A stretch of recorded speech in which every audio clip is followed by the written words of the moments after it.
అందరికీ నమస్కారం. ఆముక్తమాల్యద ఛానల్కి మీ అందరికీ స్వాగతం. ఈ ఛానల్ పేరు లెర్నింగ్ అబౌట్ నేచర్ అనే పేరును మార్చి ఆముక్తమాల్యద అనే పేరును పెట్టడం జరిగింది. ప్రేక్షకులందరూ ఈ విషయాన్ని గమనించగలరు. ఈరోజు మనం రాముని బాణాల దెబ్బకు భయపడి ఖిన్నుడైన రావణుడు కుంభకర్ణుని ఎలా మేల్కొల్పాడో తెలుసుకుందాం. శ్రీమద్ రామాయణము యుద్ధకాండము 60వ సర్గము. ఆ రాక్షసరాజు రావణుడు గర్వమణిగిపోయిన వాడై లంకలో ప్రవేశించిన తర్వాత ఆ రామబాణములు మరలా వచ్చి తనపై ఎప్పుడు పడతాయోనని భయపడుతూ మానసికంగా ఆందోళన పడసాగాడు.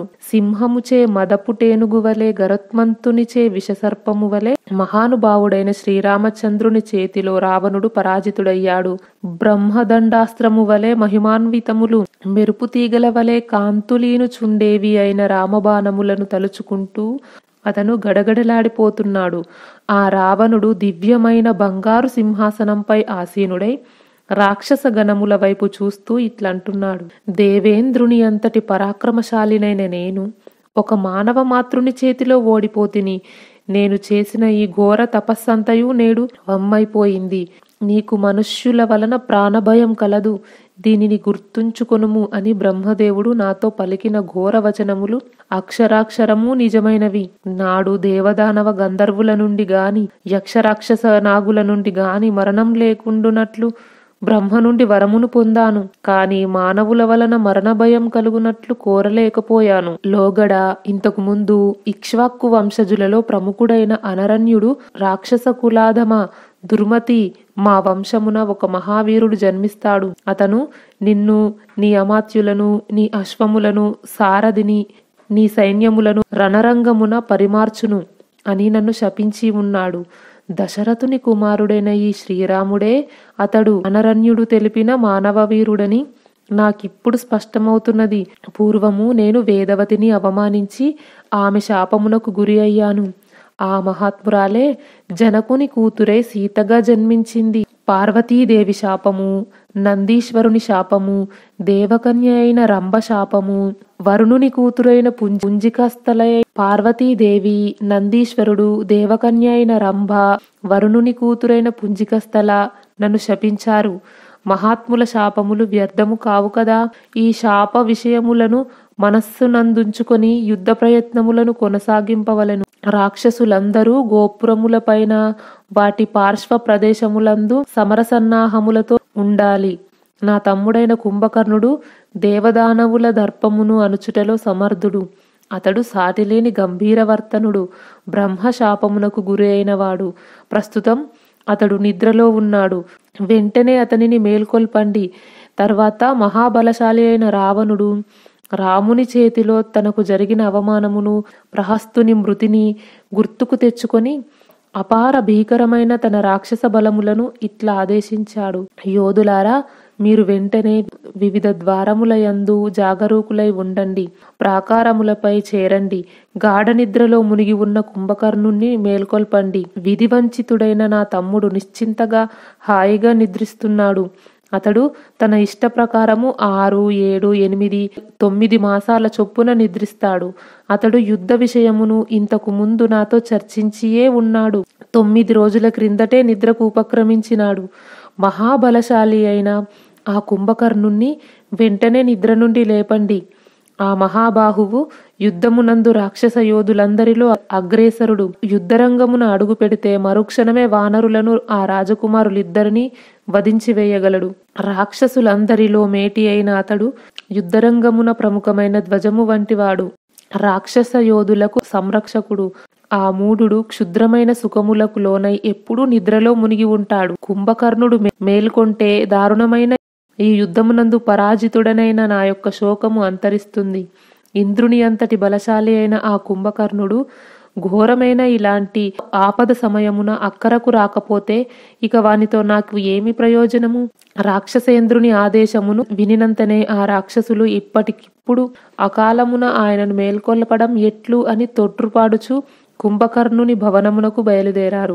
వెంటనే వారు రక్తమాంసములను మేల్కొల్పగల శక్తి కొరకై భుజించి రావణుని ఆజ్ఞానుసారం గంధమాల్యములను, వివిధములైన తినుబండారములను పానీయములను తీసుకొని చకచకా వెళ్లారు. వారు పెద్ద పెద్దవి అయిన ప్రెక్కు ద్వారములు గలిగి రమ్యమైన కుంభకర్ణుని మందిరమున ప్రవేశించారు. ఎటు చూసినా అది యోజనము మేరకు విస్తరించి ఉన్నది. అందులో అంతటా సుగంధ పరిమళములు గుబాలిస్తున్నవి. మహాబలశాలులైన ఆ రాక్షసులు అందులో అడుగిడినంతనే కుంభకర్ణుని నిశ్వాసములు వారిని వేగముగా వెనుకకు నెట్టివేయసాగెను. ఎట్టకేలకు వారు అందు నిలద్రొక్కుకొని తిన్నగా ఆ గుహలో ప్రవేశించారు. బంగారు వేదికలు కలిగి ఎంతో మనోహరమై ఉన్న ఆ గుహలో ప్రవేశించిన తర్వాత వారు భయంకరాకారము కలిగి నిద్రిస్తున్న రాక్షస శ్రేష్ఠుణ్ణి చూశారు. అట్లా నిద్రిస్తున్న కుంభకర్ణుడు శిథిలమైన పర్వతంలాగా కనిపిస్తూ వికృతాకారుడై ఉన్నాడు. గాఢ నిద్రలో ఉన్న అతనిని వారందరూ ఏకమై మేల్కొల్పసాగిరి. ఇప్పుడు అతని శరీరమునందలి వెంట్రుకలన్నీయూ నిక్కపొడుచుకొని ఉన్నవి. అతడు మహాసర్పము వలె శ్వాసలు విడుస్తూ ఉన్నాడు. అతని నిద్రాశ్వాసలు భీకరముగా ఉన్నాయి. నిద్రలో కూడా అతని రూపము భయానకమై ఉన్నది. అతని నోరు పాతాళము వలె విశాలమైనది. ముక్కుపుటలు భీకరములు, కొవ్వు రక్తముల వాసనలతో నిండి అతని అవయవములన్నీ శయ్యయందు అంతటా వ్యాపించి ఉన్నవి. శత్రుభయంకరుడైన అతడు బంగారు భుజకీర్తులను కిరీటమును ధరించి ఉన్నాడు. వారు మహాబలశాలి అయిన రాక్షస శ్రేష్ఠుడైన కుంభకర్ణుణ్ణి ఆ స్థితిలో చూశారు. ఆ తర్వాత మహాకాయులైన ఆ రాక్షసులు ఎంతో రుచికరమైన మాంసములను మేరుపర్వత ప్రమాణంలో కుంభకర్ణుని ముందు రాశిగా పోశారు. ఇంకను వారు లేళ్లు, దున్నపోతులు, వరాహములు మొదలైన వాటి మాంసఖండములను ఆశ్చర్యము గొల్పునట్లు ఆహారపు రాశిగా సిద్ధపరిచారు. ఇంకా వారు రక్తభాండములను, వివిధములైన మద్యములను కుంభకర్ణుని ముందు ఉంచారు. ఆ తర్వాత ఆ రాక్షసులు కుంభకర్ణుని శరీరమునకు శ్రేష్టములైన చందనములను పూసారు. దివ్యములైన సువాసనలను వెదజల్లారు. పూలమాలలను అలంకరించి సుగంధ ద్రవ్యములను అద్దారు. ఆయనకు తృప్తి చేయడాని కోసం పరిమళములను విరజిమ్మే ధూపములను వేశారు. ఆ రాక్షసులు కుంభకర్ణుని నిద్రలేపడానికి అప్పుడప్పుడు మేఘము వలె బిగ్గరగా గర్జించారు. చంద్రుని వలె స్వచ్ఛమైన శంఖములను పూరించారు. ఎంతగా ప్రయత్నించినా అతడు మేల్కొనడమే లేదు. అందువల్ల వారందరూ మూకుమ్మడిగా అసహనంతో ఆవేశముతో గట్టిగా కేకలు పెట్టారు. బలముగా చప్పట్లు కొట్టారు. ఆ నిశాచరులు అతని అవయవములను అటూనిటూ కదిపారు. అతనిని మేల్కొల్పడానికి ఎంతో కోలాహల ధ్వనులను గావించారు. వారొనర్చిన శంఖారావములను, ఢంకాల మ్రోతలను, తప్పెట్ల ధ్వనులను, భుజస్ఫాలనములను, సింహగర్జనములను విని భీతిల్లిన పక్షులు వెంటనే అన్ని దిక్కులకు పరుగులు పెట్టినవి. ఆకాశమునకు ఎగిరినవి. అప్పటికి భయము తొలగకపోవటం వల్ల ఆ దడతో భూమిపై పడిపోయినవి. ఎన్నెన్ని ధ్వనులు ఎంతగా కావించినను గాఢ నిద్రలో ఉన్న మహాకాయుడైన కుంభకర్ణుడు మేల్కోలేదు. అందువల్ల ఆ రాక్షస యోధులు విసిగి వేసారిపోయి తర్వాత వారందరూ ఇనుపకట్ల కజ్జాలను, రోకలి బండలను, గదలను చేతబట్టిరి. శయ్యపై ఒడలు మరిచి నిద్రిస్తున్న కుంభకర్ణుని లేపడానికి ఆ ప్రచండ రాక్షసులు పర్వత శిఖరముల వంటి రోకలి బండలతో, గదలతో, వృక్షములతో, అరచేతులతో, ఇనుప గుదియలతో, పిడికిళ్లతో బలము కొలది మోదిరి. రాక్షసుడైన కుంభకర్ణుడి యొక్క శ్వాసవాయువుల వేగమునకు ఆ మహాబలశాలులైన రాక్షసులు అతని ఎదుట నిలవలేకపోయారు, అంటే ఎగిరిపోయారు. ఆ తరువాత తిరుగులేని పరాక్రమవంతులైన ఆ రాక్షసులు అతనిని లేపడానికి గట్టిగా నడుము బిగించి, ఆ తర్వాత వేల కొలది రాక్షసులు ఒక్కుమ్మడిగా మృదంగములను, తప్పెటలను, ఢంకాలను, శంఖములను, ఘంటావాద్యములను గట్టిగా మ్రోగించారు. నల్లని కాటుక వంటి ఆకారము గల ఆ రాక్షసులు కొట్టుచూ గర్జించుచూ ఎంత ప్రయత్నించినా కుంభకర్ణుడు మాత్రం మేల్కోలేదు. ఆయనను మేల్కొలుపుటలో వారి ప్రయత్నములన్నీ పూర్తిగా విఫలము కాగా వారు ఇంకా దారుణమైన గట్టి ప్రయత్నములకు పూనుకున్నారు. ములుగర్రలతో, కొరడాలతో, అంకుశములతో గుర్రములను, ఒంటెలను, గాడిదలను, ఏనుగులను పొడుచుచూ కొట్టుచూ ఆయనను లేపుటకై రెచ్చగొట్టి తమ శక్తినంతయు కూడగట్టుకొని ఢంకాలను, శంఖములను, మృదంగములను మ్రోగించిరి. పెద్ద పెద్ద కొరడాలతో, ఇనుప గుదియలతో, రోకలి బండలతో శక్తినంతయు ఉపయోగించి అతని శరీరముపై తీవ్రముగా కొట్టారు. వారు చేసిన మహాధ్వనులన్నీయు పర్వతములలో, వనములలో కూడిన లంకయందు అంతటను ప్రతిధ్వనించినవి. కాని అతడు మాత్రం మేల్కోలేదు. అనంతరం స్వచ్ఛమైన బంగారు కర్రలతో అమర్చి అక్కడ ఉంచబడిన 1000 డంకాలను ఒక్కసారిగా మ్రోగించారు. ఈ రీతిగా ఎన్ని విధములుగా ప్రయత్నించినా బ్రహ్మదేవుని శాపానికి గురి అయిన కారణంగా అతినిద్రలో మునిగి ఉన్న కుంభకర్ణుడు మేల్కొనలేదు. అందుకు మహాపరాక్రమవంతులై క్రుద్ధులై ఉన్న ఆ నిశాచరులు ఇంకా క్రోధావేశపరులయ్యారు. ఆ కుంభకర్ణుని మేల్కొలుపటానికి కొందరు ముష్టిఘాతములతో తమ పరాక్రమములను చూపారు. కొందరు భేరీలను మ్రోగించారు. మరికొందరు మహాధ్వనులను గావించారు. కొందరు అతని జుట్టును పీకారు. మరికొందరు అతని చెవులను కొరికారు. కొందరు 100 కొలది కడవలతో నీటిని తెచ్చి అతని చెవులలో పోసారు. కాని గాఢ నిద్రావశుడై ఉన్న అతడు మాత్రము ఉలకలేదు, పలకలేదు. మరికొందరు బలిష్ఠులు సమ్మెటలను ముద్గరములను చేతబట్టి అతని మాడు మీద వక్షస్థలము పైన వాటితో చావమోదిరి. ఇంకా వారు త్రాళ్లతో బంధించి పెద్ద పెద్ద గదలతో ఎంతగా కొట్టినను మహాకాయుడైన ఆ రాక్షసుడు మాత్రం లేవనే లేదు. ఆ తరువాత వారు విధిలేక 1000 కొలది ఏనుగులను తెప్పించి అతనిపై పరుగులు దీయించారు. అంతట శరీరమునకు ఏదియో పురుగు తాకినట్లు అనుకొని అతడు మేల్కొన్నాడు. ఆ నిశాచరులు ఇంతవరకు ఎన్ని గిరిశృంగములను ఎన్నెన్ని వృక్షములను అతనిపై పడవేసి ఉన్నను ఎంత గట్టిగా కొట్టినా ఆయనకు చీమ కుట్టినట్లు కూడా అనిపించలేదు. కాని నిద్రాభంగము వలనను ఆకలి బాధ చేతను ఆవులించుచు అతడు వెంటనే లేచి కూర్చున్నాడు. పిదప ఆ నిశాచరుడు మహాసర్పముల వలె పొడవైనవి గిరిశిఖరముల వలె కఠినమైనవి బలమైనవి అగు తన బాహువులను చాచాడు. సముద్ర గర్భమున నుండిటి అగ్నిపర్వతము ముఖము వలె ఒప్పుచున్న తన నోటిని తెరిచి వికృతముగా ఆవులించాడు. తీవ్రముగా ఆవలించుచున్న అతని ముఖము పాతాళ సదృశమై సావర్ణి మేరుగిరిపై ఉదయిస్తున్న సూర్యబింబము వలె కనిపించింది. ఎంతో బలవంతుడైన ఆ నిశాచరుడు ఇట్లా ఆవులించుచూ మేల్కొన్నాడు. నిద్ర నుండి లేచి ఉన్న ఆ కుంభకర్ణుని రూపము అతని నేత్రములు మండుచున్న అగ్నుల వలె క్రూరమై ఉన్నాయి. అతని చూపులు విద్యుత్కాంతుల వలె చంచలమై ఉన్నాయి. అప్పుడవి పరులను పీడించే శని అంగారక గ్రహముల వలె భీకరములై కనిపిస్తున్నవి. కుంభకర్ణుడు మేల్కొని కనులు తెరిచి చూచినంతనే అతని ఎదుట వివిధములైన ఎన్నో తినుబండారములు వరాహ మహిష మాంసఖండములు కనబడ్డాయి. అతడు వాటిని అన్నింటినీ తినేశాడు. ఇంకా అతడు ఆకలి చల్లారడానికి మాంసములను భక్షించెను. దాహము తీరడానికి రక్తపానము చేశాడు. కడవల కొలది క్రొవ్వును మద్యములను సేవించాడు. కుంభకర్ణుడికి భయపడి ఇంతవరకు చాటుమాటుగా ఉన్న ఆ రాక్షసులందరూ అతని ఆకలి దప్పులను తీర్చుకొని హాయిగా ఉండట గమనించి ప్రత్యక్షముగా నిలిచిన తర్వాత వారు తలలు వంచి నమస్కరించి ఆయన చుట్టూ చేరారు. నిద్రమత్తు నుండి బయటపడిన ఆ రాక్షసుడు కనులు తిన్నగా తెరిచి నులుముకొనుచు తన దృష్టిని నలువైపులా సారించాడు.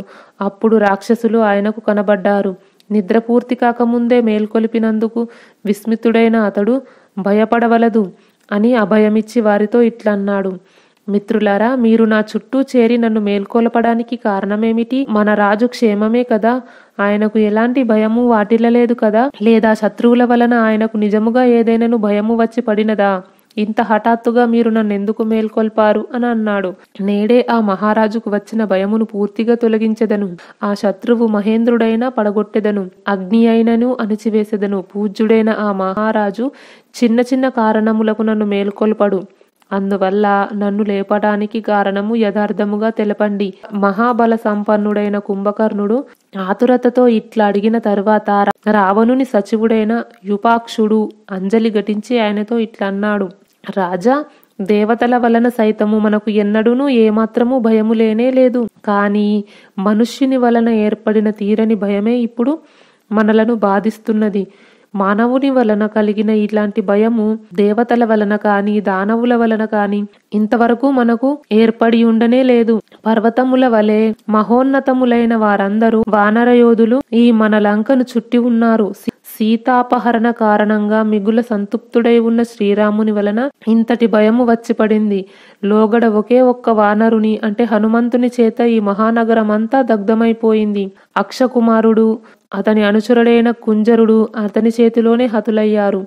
దేవతలను బాధించిన పౌలస్త్యుడు పులస్తుని వంశము వాడు అయిన రాక్షసరాజు స్వయంగా రంగమున సూర్యుని వలె తేజస్వి అయిన రాముని చేతిలో దెబ్బతిని మృతప్రాయుడై ఆ వీరుని దయతో ప్రాణములతో లంకకు చేరాడు.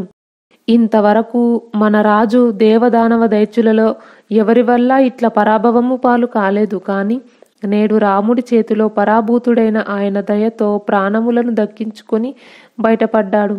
యుపాక్షుని ద్వారా రణరంగమున సంభవించిన అన్న యొక్క పరాజయమును గురించి వినిన తర్వాత ఆ కుంభకర్ణుడు గ్రుడ్లురుముచు అతనితో ఇట్లన్నాడు: విరూపాక్ష, వానర సైన్యములను రామలక్ష్మణులను యుద్ధమున నిహతులను గావించి పిమ్మట రావణుని దర్శించెదను. వానర యోధుల రక్త మాంసములతో రాక్షసులను సంతృప్తిపరచెదను. రామలక్ష్మణుల రక్తం నేనే స్వయంగా తాగుతాను. కుంభకర్ణుడు గర్వముతో రోషపూరితుడైన యుపాక్షునితో దుష్టవచనములను విని రాక్షస యోధులలో ప్రముఖుడైన మహోదరుడు కృతాంజలి అయి ఆయనతో ఇట్లన్నాడు: మహాబాహు, ముందుగా రావణుని దర్శించుము.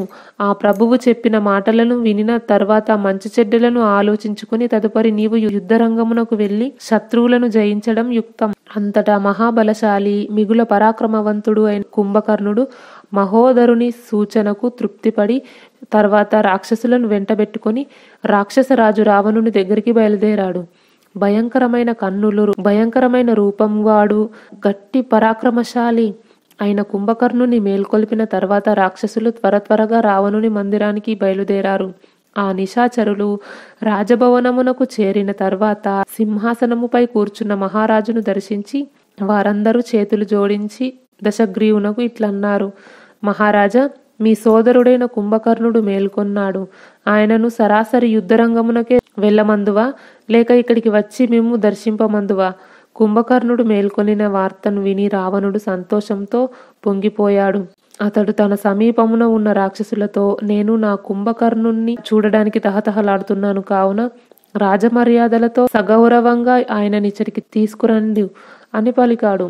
ఆ తర్వాత రాక్షసులందరూ ప్రభు అట్లే అని పలికి రాజాజ్ఞను శిరసావహించి వెంటనే కుంభకర్ణుని వద్దకు చేరి ఇట్లన్నారు: స్వామి, రాక్షసరాజైన రావణుడు మిమ్మల్ని చూడగోరుచున్నాడు. కావున వెంటనే మహారాజును దర్శించి ఆయనను సంతోషపెట్టండి. దుర్జయుడైన మహాబాహువకు కుంభకర్ణుడు అన్న యొక్క ఆదేశమును వినినంతనే అందులకు ఆమోదమును తెలిపి శయ్యపై నుండి లేచి తదుపరి అతడు సంతోషముతో ముఖ ప్రక్షాళనము స్నానాది కృత్యములు ముగించుకొని చక్కగా అలంకృతుడై తర్వాత దాహము తీర్చుకొనటానికి బలవర్ధకమైన పానీయము కొరకు సేవకులను తొందరపెట్టెను. వెంటనే ఆ రాక్షసుడు రావణుని ఆజ్ఞ ప్రకారం పలు విధములైన మద్యములతో నిండిన కడవలను త్వరగా ఆయనకు సమర్పించారు. ఆ తర్వాత కుంభకర్ణుడు 2000 కడవల మద్యమును త్రాగి సోదరుని కడకు బయలుదేరాడు. తనివి తీరా మద్యమును సేవించడం వలన అతనిలో ఉత్సాహము, తేజోబలము పుంజుకొన్నవి. ఆ తర్వాత సంతుష్టుడై ఉన్న ఆ కుంభకర్ణుడు ప్రళయకాల యముని వలె కనిపిస్తున్నాడు. రాక్షస గణములతో కూడి కుంభకర్ణుడు తన అన్న యొక్క భవనమునకు వెళ్ళాడు. అతని పాదఘట్టములకు భూమి కంపించింది. సూర్యకిరణములకు భూమి వలె అతని శరీర శోభలకు రాజమార్గమంతయు కలకలలాడాయి. ఆయన వెళ్తున్నప్పుడు పౌరులందరూ ఆ మార్గమున అంజలి ఘటించి వరుసలు పెట్టి నిల్చున్నారు. అప్పుడతడు బ్రహ్మదేవుని కడకు వెలుచున్న ఇంద్రునిలాగా బాసిల్లాడు. శత్రు సంహారకుడైన కుంభకర్ణుడు రాజమార్గమున వెళ్తుండగా ప్రాకారమునకు వెలుపల ఉన్న వానరులు అతనిని చూచి పర్వత శిఖరము వలె మహాకాయుడైన అతని ఆకారమును వానర యూతపతులతో సహా వారెల్లరూ కడు భీతిల్లారు. అందరూ ఆ వానరులలో కొందరు సర్వరక్షకుడైన శ్రీరాముని శరణుజొచ్చి, కొందరు తొట్రుపాటుతో నేలపై పడిపోయారు.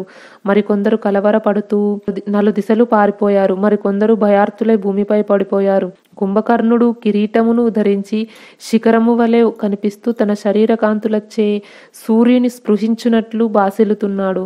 అద్భుతముగా ఉన్న ఆ మహాకాయుని చూచి వానరులు భయార్తులై పరుగులు తీశారు. ప్రేక్షకులందరికీ మరొకసారి గుర్తు చేస్తున్నాను, ఈ ఛానల్ పేరును మార్చడం జరిగింది. లర్నింగ్ అబౌట్ నేచర్ అనే పేరును మార్చి ఆముక్తమాల్యద అనే పేరును పెట్టడం జరిగింది. ప్రేక్షకులు ఈ విషయాన్ని గమనించగలరు. ఈ వీడియో గురించి మీ అభిప్రాయాన్ని కామెంట్ బాక్స్లో తెలియజేయండి. ఈ వీడియో నచ్చితే లైక్ చేయండి, షేర్ చేయండి. ఆముక్తమాల్యద ఛానల్ని సబ్స్క్రైబ్ చేయండి. బెల్ ఐకాన్ గుర్తుపై క్లిక్ చేయండి. ఇంతవరకు ఈ వీడియో చూసినందుకు మీ అందరికీ ధన్యవాదాలు. సర్వే జనా సుఖినో భవంతు. కృష్ణార్పణం.